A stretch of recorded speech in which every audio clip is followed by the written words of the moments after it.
Hi, everyone. Welcome to today's Authors at Google event. It is my privilege to welcome Bernard-Henri Levy, who is a philosopher, journalist, activist, and filmmaker. He is the co-founder of the anti-racist group SOS Racism and has served on diplomatic missions for the French government. He has written dozens of books. His films include the documentaries Bosna and A Day in the Death of Sarajevo. Today he will talk about his latest book, Left in Dark Times, A Stand Against the New Barbarism. His writing has appeared in a wide range of publications throughout Europe and the United States. Following the talk, we will have a Q&A session. When we do, remember our remote audience and please use the microphone when asking a question. And now it is my honor to introduce Bernard-Henri Levy.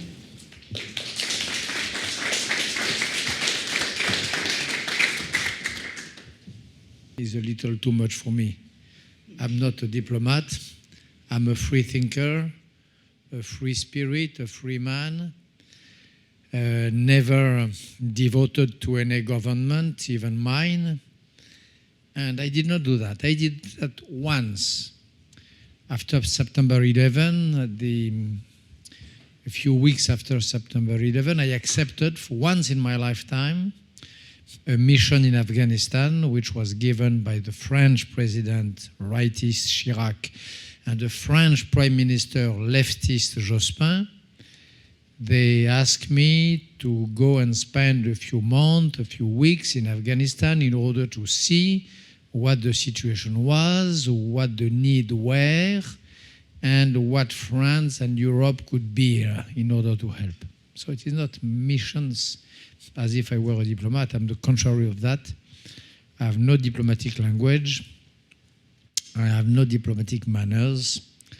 And I'm not at all a diplomat. It's so true that when the book we are here to comment, Left in Dark Times, starts with a very undiplomatical conversation with a man who was about to become, a few weeks after, the new president of France, who was at this time sort of, I would not say sort of a friend, but sort of a buddy, of a comrade, and whose name was Nicolas Sarkozy.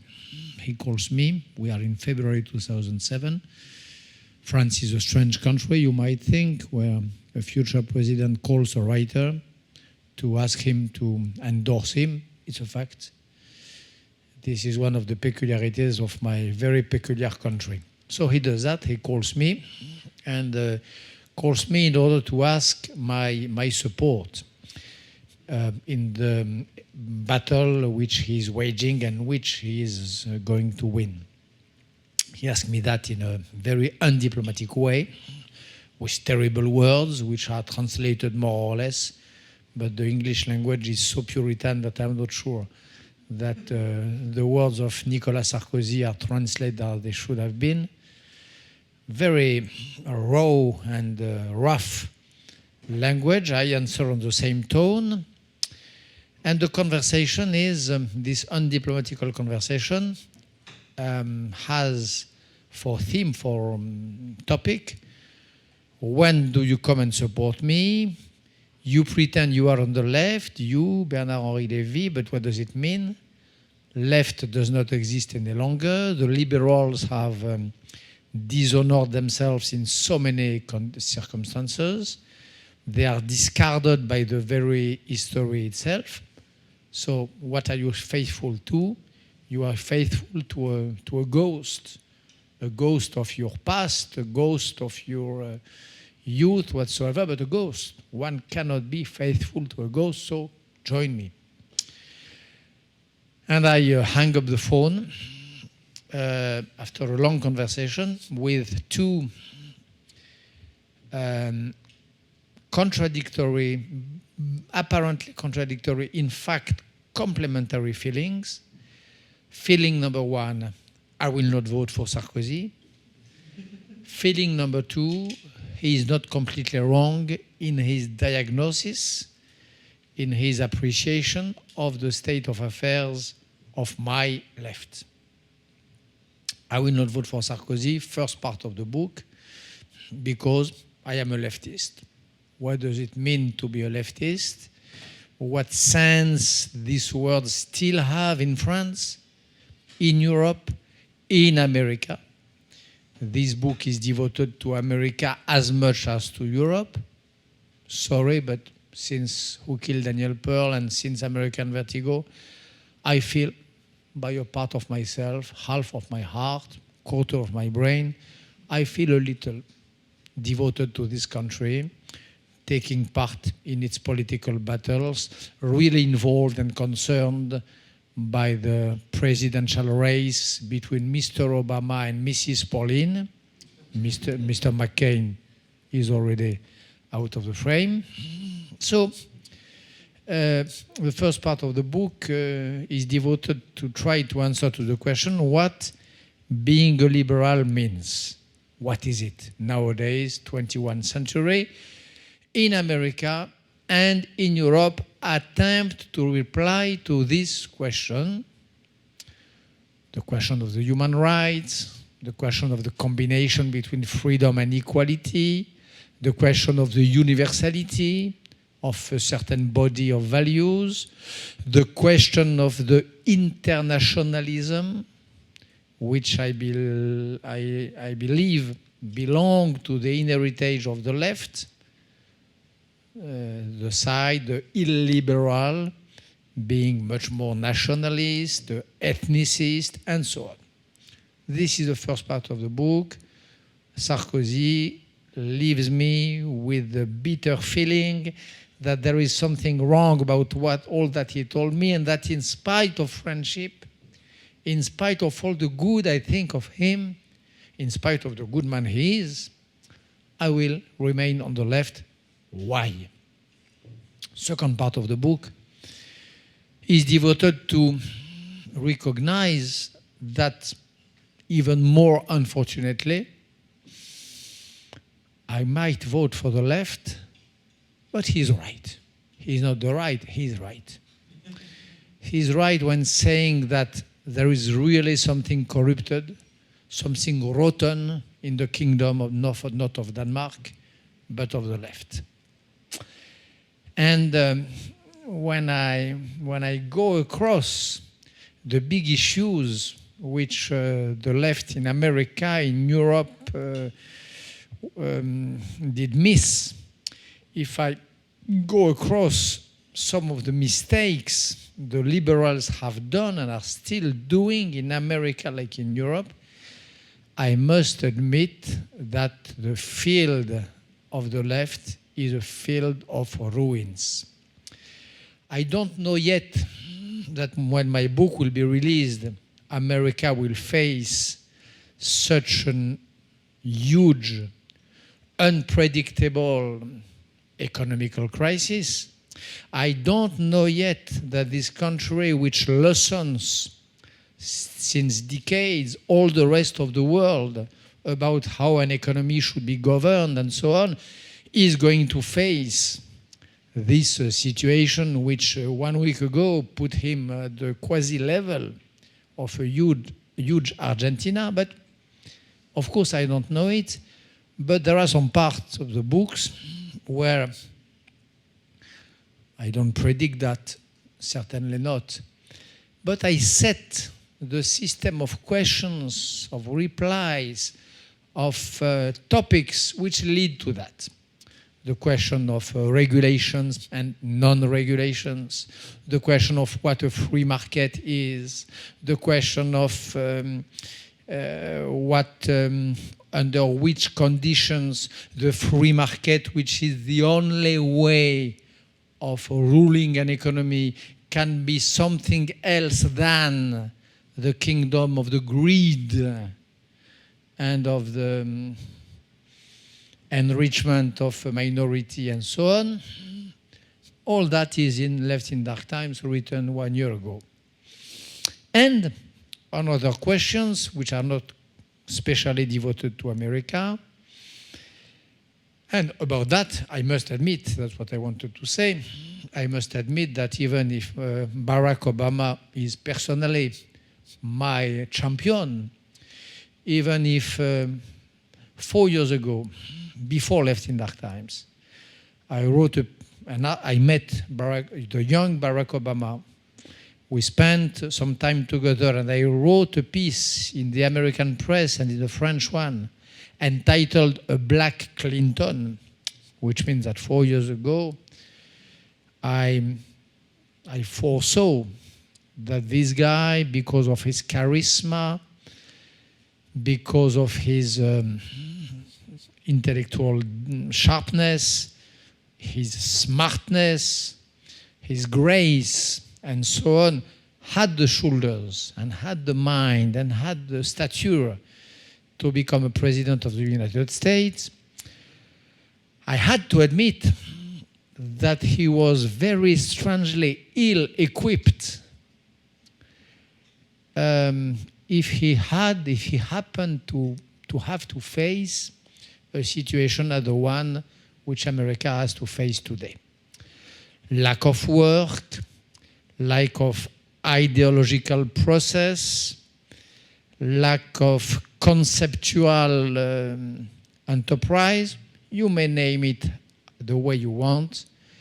The left in America, exactly as in Europe, facing such critical situation as the one you have to face today, is really in bad shape and in dark times. On other sort of topics, I think the same and even worse.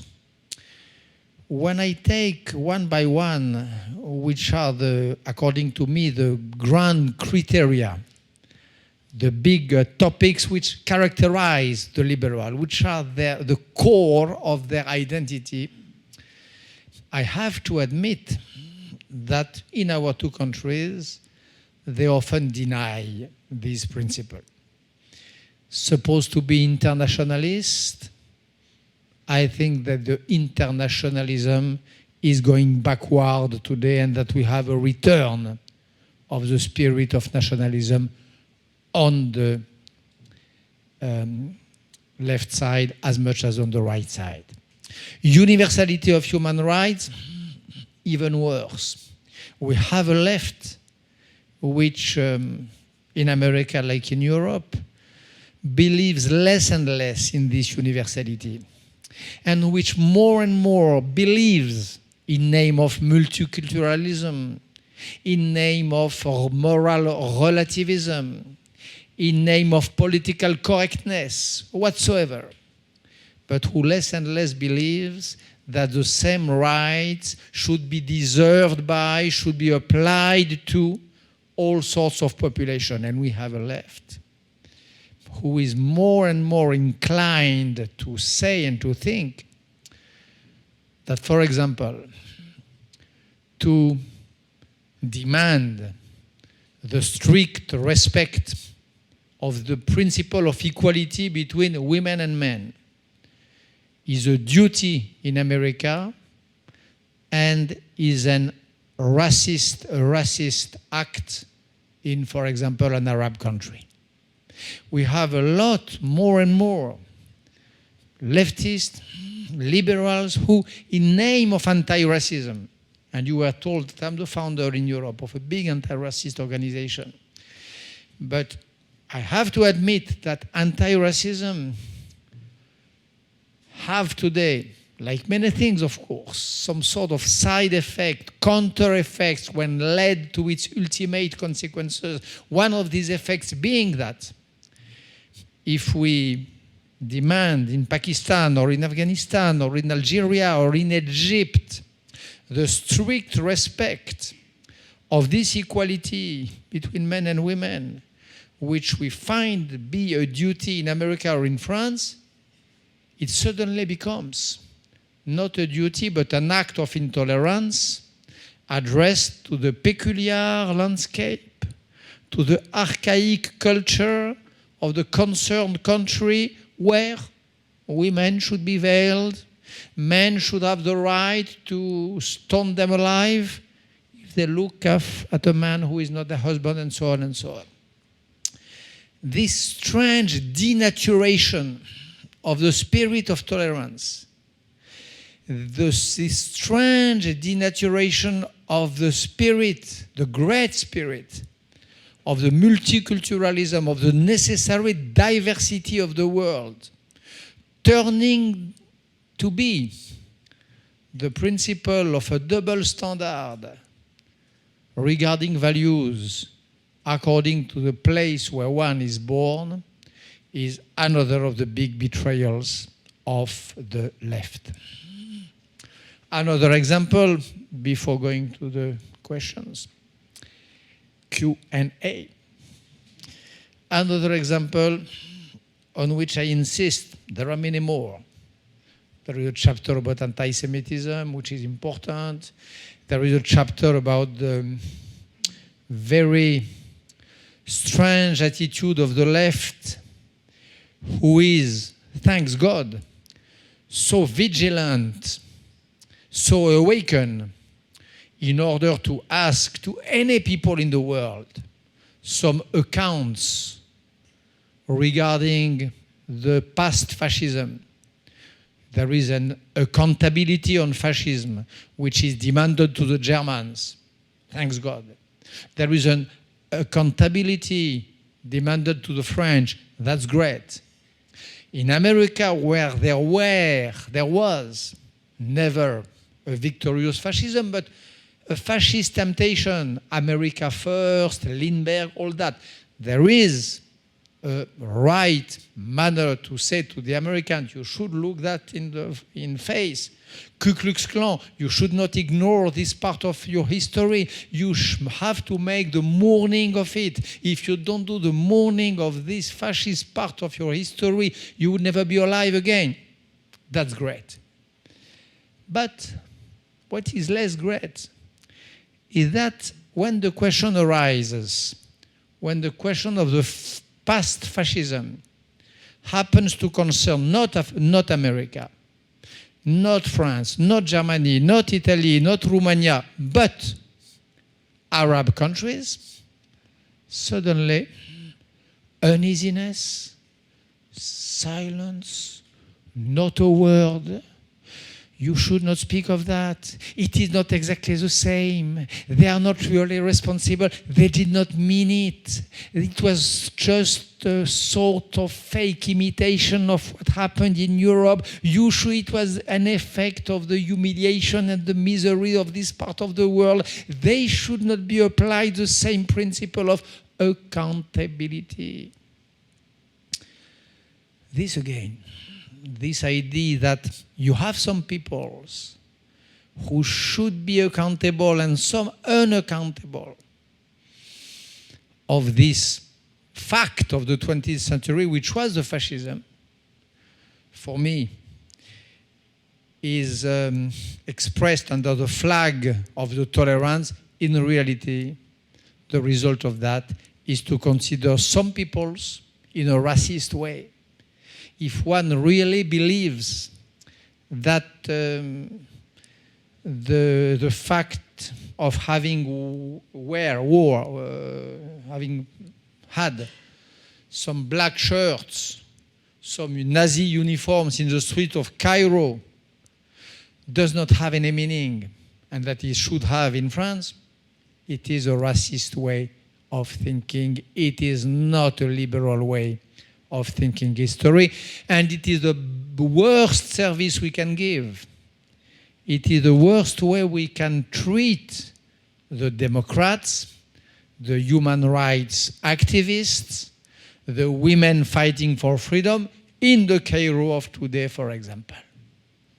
So again, a left which, under the behalf of the respect of the other, under the behalf of non-reproducing at any cost, at any price, the bad attitudes of colonialism of yesterday, produces a sort of Neoracism, strange and terrible dialectics. And the last example I would quote, there are many others in the book. Last example I will quote today is about Darfur. I know that in San Francisco there was a great concern all the past years, movements of activists in favor of Darfur. Unfortunately, we have in America and we have in Europe other groups, very numerous too, recognizing themselves in the left and who believe that Darfur is not such a deal. Why? According to which dialectic? I think that there is, in the liberal camp of today, a machinery, an ideological motor or engine which makes us blind and deaf to some of the miseries of the world, like Darfur, and who make the left being blind and deaf to the duty which should be her duty, and which is the duty of support of victims, whatever they are. What is this machinery? What is it that in the liberal camp, in the left, make some deaf and blind to some bloodbaths, to some genocides, to some suffering? Answer: anti-Americanism, anti-so-called imperialism. I explain that at length in the book. I explain how anti-imperialism, which was a great thing when the problem was to dismantle some of the biggest empires known in the modern history, the French one, the English one, the Soviet one, which was an empire. Today, applied to the history of now, in the best case, does not mean any longer anything. To say America is an empire does not mean anything. It just means that you don't give yourself the real tools to criticize America when America does bad, and when America commits faults and mistakes, which it does, especially under certain administrations. But to put that under the flag, the black flag of anti-imperialism, is just crazy. America is not an empire.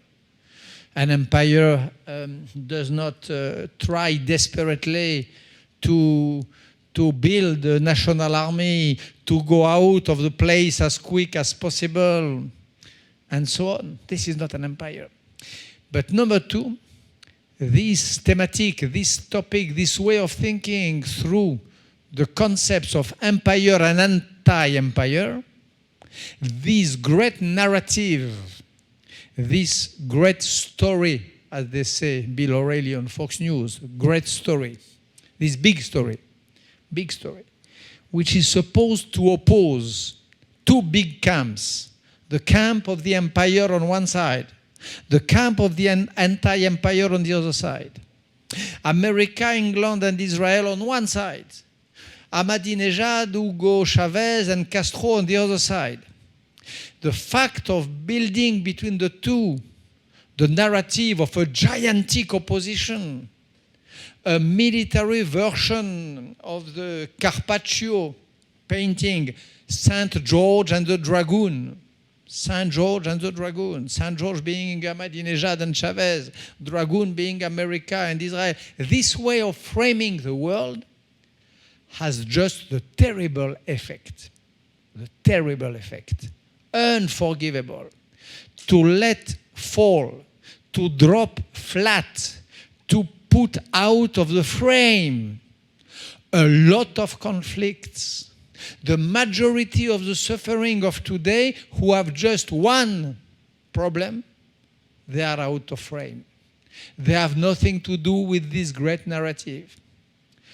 What does it happen to you in the narrative of the left of today if you are, for example, a Tutsi of Rwanda, killed by hundreds of thousands because you have in front of you some crazy guys believing in Hutu power?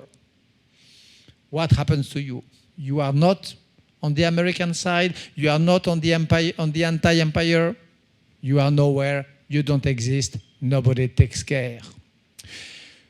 What does it happen to you when you deal with leftists and liberals who say that it is a task of these days to support the humiliated, offended, oppressed Muslim populations?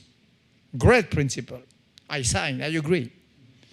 But what happens to you when you belong to a Muslim population which is the Muslim population of Chechnya, or the Muslim population 15 years ago of Bosnia-Herzegovina?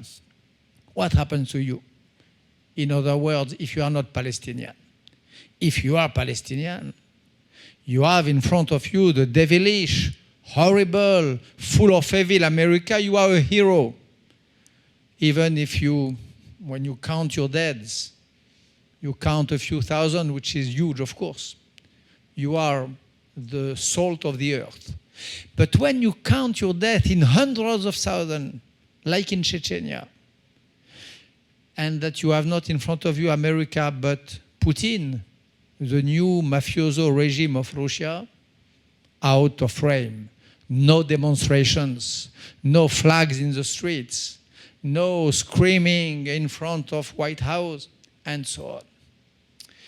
So a machinery, which is the anti-American machinery, the anti-imperialist machinery, which belongs to the patrimonial, to the left of today, exactly as the Marxism belonged to her yesterday, and which has the effect to make it blind and to make her, the left, deny what should be her mission, which is to support the victims, to help them as much as she can and wherever they are. These are more or less some of the topics of Left in Dark Times. Not only that, it is also an intellectual biography of my generation. It is also a history in modern ages of the concept of revolution. It is also a narrative of how and why the so-called Marxism Leninism have disappeared from our landscape and horizon. But it's also few of the topics which I briefly evoked till now. So now, Q&A.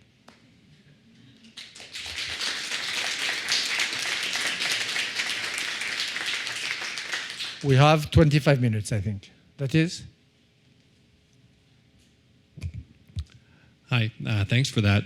To the extent that that the left has fallen into this sort of anti-imperial, anti-America sort of rut that you describe, what do you think is behind that? I mean, for example, people who live here in America who may find themselves rooting for Chavez against the imperialist Americans or something like that.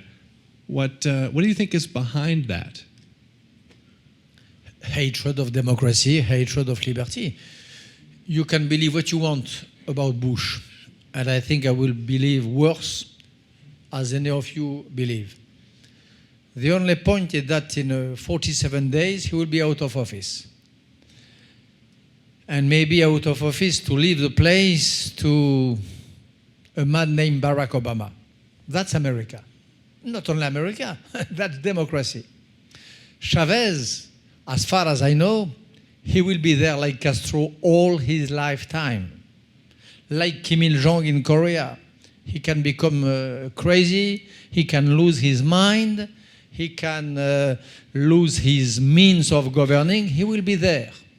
With repression on the press, with repression on the unions, with anti-Semitic speeches openly expressed, and so on. So those who prefer Chavez to any president of America, including Bush, are just people who prefer strength, machismo democracy, autocracy, machismo democracy, than our weak, paradoxical, complicated, sophisticated, but great and vibrant democracies. That's what they believe. But it's their problem, not mine. For me, between Chavez and the Democrats, no point, no choice, no choice. I prefer the worst of the Democrats. For example, let's say Bush, okay, than an autocrat, a despot like Chavez. I think that's an interesting characterization because, as you say, the sort of the democratic model has this sort of weak executive as opposed to the autocrat, and yet when I think of sort of the archetype of the anti-American demonstrator who lives in the United States, it's kind of the Berkeley hippie, don't want to hurt anybody sort of thing, whereas the sort of more strong machismo type of people I see around me, they tend to be more pro-America. So it seems this kind of encounter to their own personal life. They don't want to hurt anybody, but they hurt. When they say, for example, we don't want to hurt the Pakistanis culture, we don't want to hurt. They are what they are. They have their customs, they have their history, they have their culture. We should not hurt. We should not, we, American, with our strong principle, our Coca-Cola, our Google, and so on, we should not hurt this sophisticated, complicated, well-balanced, and fragile culture of Pakistan. We should not hurt. The problem is that are really hurted the women which are not stoned but burnt alive in Pakistan every day, even in spite of the law which was passed 2 years ago by Musharraf, because they dared to look in the eyes a man who was not their husband. So with our comfort, not wanting to hurt the general principle of a foreign culture, we accept the silent hurting in the countryside, out of our sight, of course, of hundreds, thousands, maybe more young women condemned to death because they are considered to be unequal to the men. I'm sorry, not hurting the civilization, what does it mean when the civilization of which we are speaking is a civilization which has a great quality, a big number of great qualities. I know Pakistan, great country, true, with some great cultural aspects, exact, with a lot of things which should be deserved to be imitated here in America, absolutely. But with also this idea which denies not the principle of America, but the principle of mankind, that mankind is divided into two: real human beings who are the men, and perturbators elements of perturbation, not human beings, which are the women. Why are the women veiled or encaged in these burqas? Because they are considered as being either a body reproducing the gender, either a perturbating element which has to be hidden. I'm sorry. I do believe that it is possible to live in a peaceful place where women with their beautiful face are considered as human beings, not as perturbating elements which should be absolutely be enclosed, encaged, and hidden. Nevertheless, it is what the left, more and more often, in academic circles, in big public opinion, in America as in Europe, believes more and more. And there is a real protest, a real trial which has to be made on that. In the name of the left, I feel, as for myself, maybe you too, I feel the need and the duty to say to these people that they turn the back, that they deny the dearest of their own principles. They betray the true spirit of the liberals. Were Monsieur. there ever bright times for the left? I'm sorry? Were there ever bright times, non-dark times for the left? Because wasn't it always a tension between idealism and realism? The question is not idealism and realism. I am in favor of this tension. I am not an idealist. I am not stupid enough to believe in angelism. I believe that the true politics mixes the two, idealism and realism. I don't believe, for example, that, that democracy, the neocons were idealists, maybe, apparently, and maybe in reality completely realist. They were 100% idealistic, 100% realistic. Good combination. I am not. I am idealistic in a way, but I know that you have to compose with the reality. This is no point. You cannot, for example, I was in Georgia recently, in BDC. I knew that America and Europe could not make war all of a sudden in favor of the Georgian democracy. Of course, I'm not idealistic enough to believe that. But not to be idealistic should not prevent you for saying the things and from saying them properly, in true terms. And the biggest sin against the mind, against the spirit, might be for what is bad to say good. Might be for what is crime to say necessity. And it is a crime because doing that, you offend, really, the victims of the crime, but also those who wait from you real support and who are properly despaired. But that's not exactly new, right? Like the French left of course and not. like Stalinist Russia was... Exactly. But what is new? What is new is that my generation, and the book tells that in the first 50 pages, we believed that we really kicked out, we really got rid of an old temptation of the left, the so-called Marxism Leninism. The idea was that this old narrative was definitely out. And it is true. It is true that something happened between the 70s and the fall of the wall of Berlin, and between the two, an event which is seldom quoted, but to which I devote a big part of the book, for a chapter, which is the revolution in Cambodia. Something happened in all that which meant the discarding of the old Marxist-Leninist revolutionary left. It is an ancient story, but we got rid of it. And one could think, I did not, but some could think, that after 1989, when you were born, more or less, after 1989, after the fall of the wall of Berlin, a new age could begin for the left.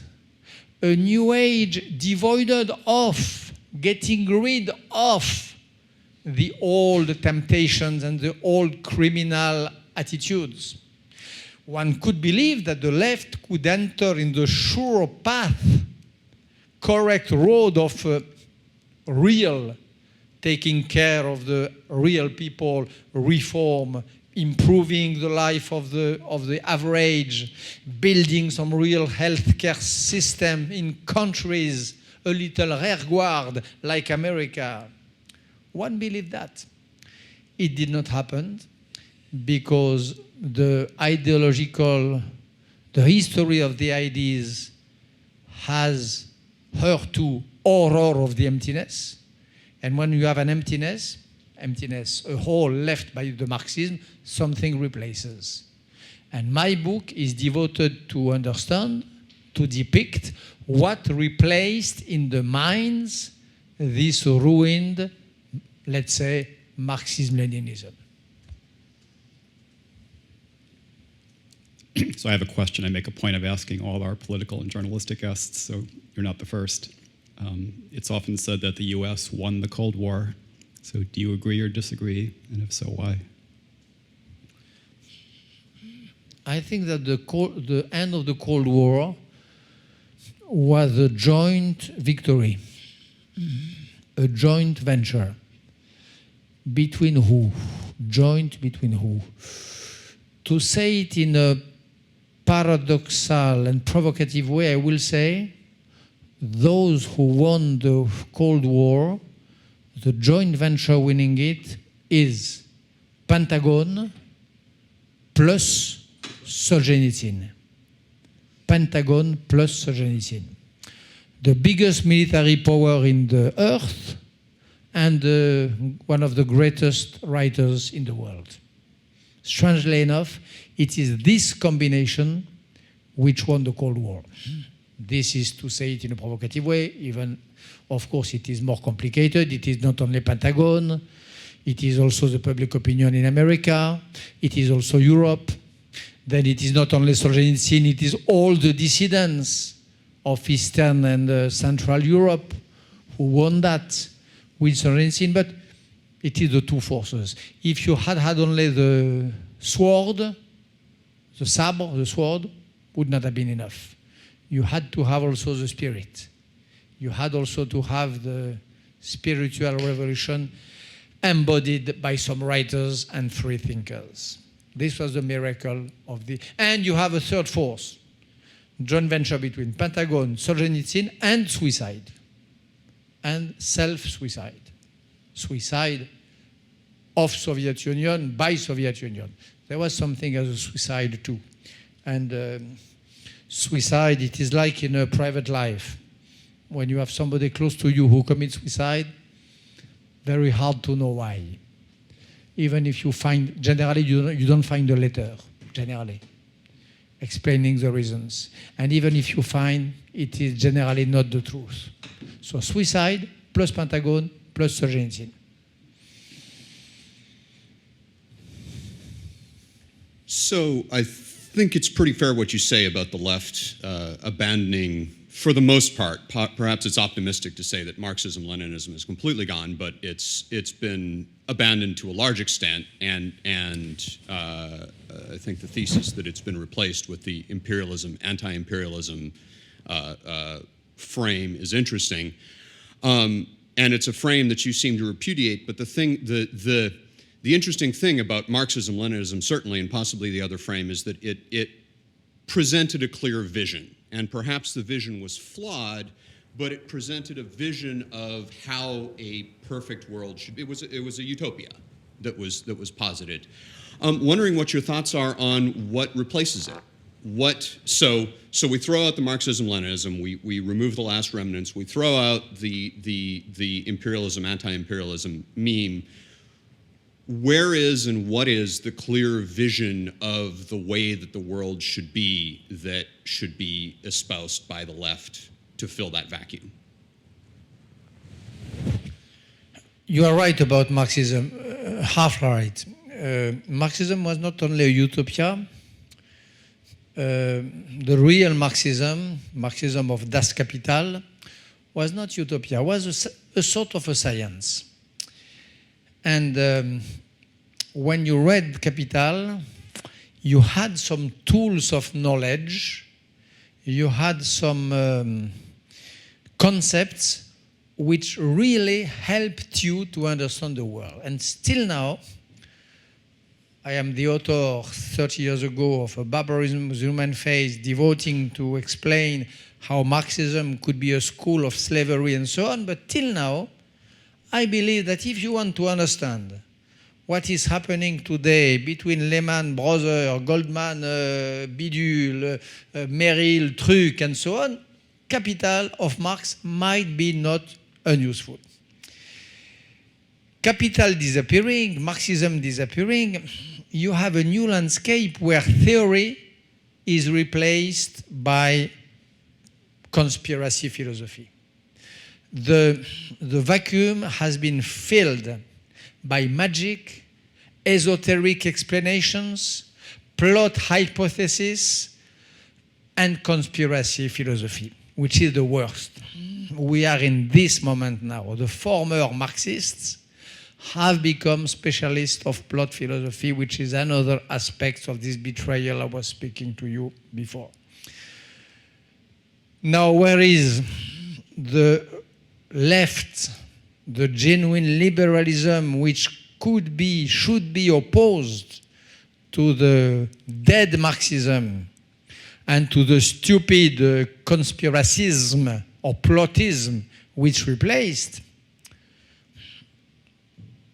Part of it is in the past, in the American, English, French, reformist, trade unionist, social democrat tradition, and part of it has to be built.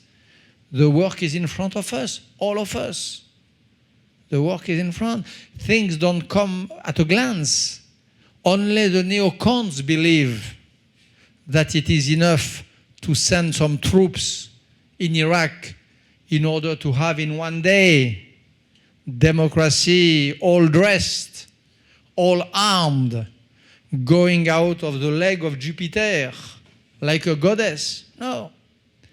Build a democracy, build an alternative to plot theory or Marxism needs time, needs patience, needs work. We are a few in Europe, in America, to try to devote to that. Join the club, wherever you are, and wherever you will be after your years in Google. Last question. Two last. On that same note, you were describing the neocon movement and our forays into Iraq and Afghanistan, and you're also describing how it requires patience, and obviously the nation-building model in which we toppled a dictatorship and replaced it with arguably chaos didn't work. So I was wondering, how would you go about building a democracy? How what? How would you go about building a democracy in a place where there is none?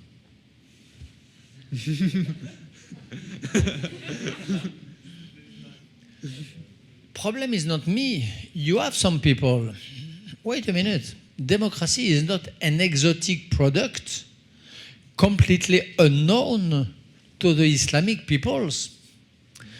The famous Enlightenment, the separation between the divine law and the secular law, the separation between the two reigns, the reigns in the sky and the reign on the earth. Before Voltaire, before John Locke, before Thomas Paine, before whoever, you had great Muslim thinkers like Averroes who did that. The first enlighters, the first theoreticians of enlightenment were Arabs and Muslims. We are not speaking of something we are going to build out of nothing in countries who did not know the slightest whiff of it. Even if it was, we should try, by the way.